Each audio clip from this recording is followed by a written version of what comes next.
प्रतापपुर गांव में भानु प्रताप सिंह नाम का एक बड़ा ही धनवान और अमीर व्यक्ति रहता था।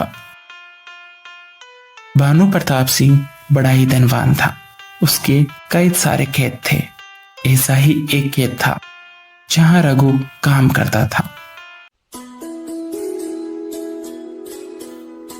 अरे अरे रुको रुको, अरे ये क्या है?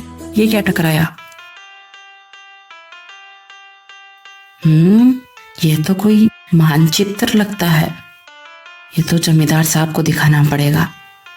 भला उनकी जमीन में कोई चीज मिली तो उनकी ही होगी।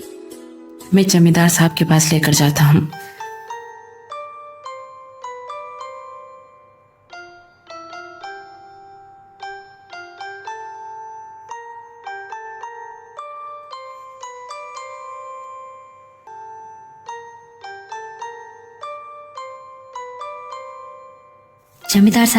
जमींदार साहब सुनो। हाँ हाँ रघु। जमींदार साहब देखो, ये क्या मिला है मुझे। दिखने में ये मानचित्र लग रहा है।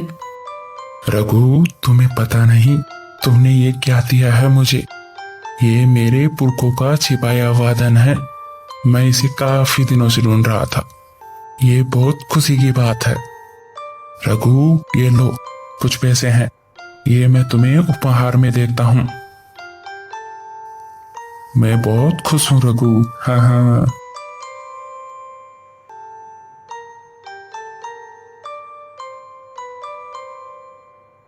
भानु प्रताप को नग से मिलने की खबर पूरे गांव में फैल जाती है। खबर फैलते फैलते गांव के मुखिया के पास पहुंचती है। अच्छा, ये जमींदार बड़ा ही धनवान होता जा रहा है। भला हम गांव के मुखिया होकर भी पीछे रह गए।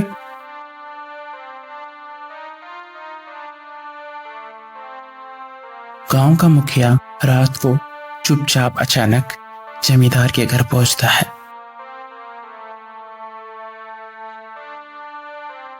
और चुपके से तिजोरी खोलता है और नक्शा चुरा लेता है।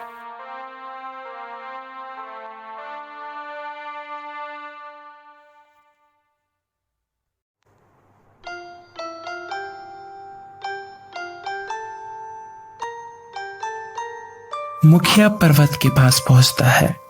सोचता है शायद यही सोने की गुफा है। जमींदार के परिवार वालों ने यही सोना छुपाया होगा। वह अंदर चला जाता है।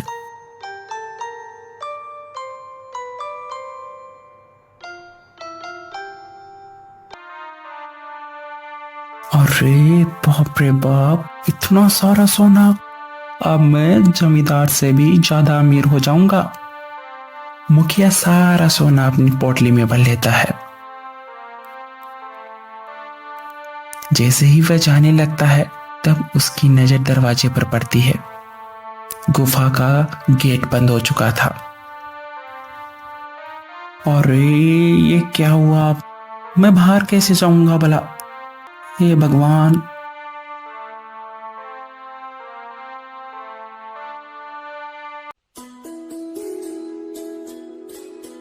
कुछ समय बाद गांव में।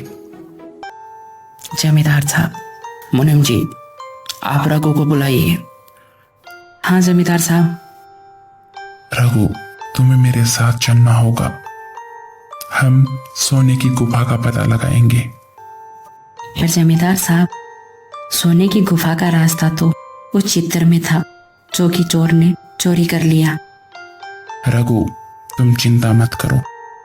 मुझे ये पहले से ही भनक थी, इसलिए मैंने चित्रकार को बुलाकर वापिस से चित्र बनवा लिया था। मुझे लगता है मुखिया जी ने ही वह नक्शा चुराया है। चलो अब हम चलते हैं सोने की गुफा ढूंढने।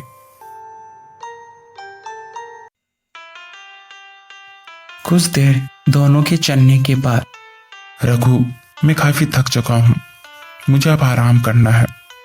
जमींदार साहब, पर हमें रात होने से पहले चलना होगा, वरना जंगल में रहना ठीक नहीं है। हाँ हाँ रघु।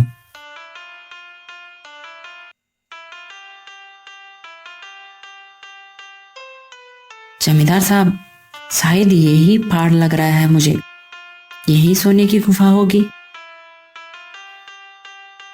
हाँ, हो सकती है रघु। चलो पास चलते हैं।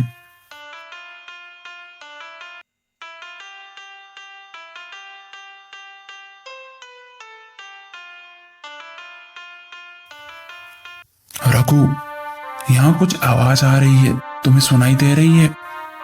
हाँ हाँ जमींदार साहब, मुझे सुनाई दे रही है। लेकिन जमींदार साहब, गुफा का गेट तो पत्थर से बंद है।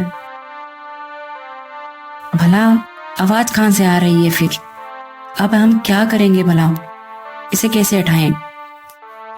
कोई ना रघु, चलो हम दोनों मिलकर इस पत्थर को उठाते हैं। और ये लो।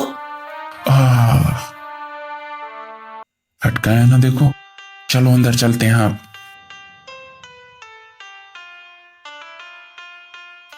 मुखिया जी, आप? मुझे माफ कर दो, मुझे माफ कर दो जमींदार साहब। मैं लालच में आ गया था, मुझसे बहुत बड़ी भूल हो गई।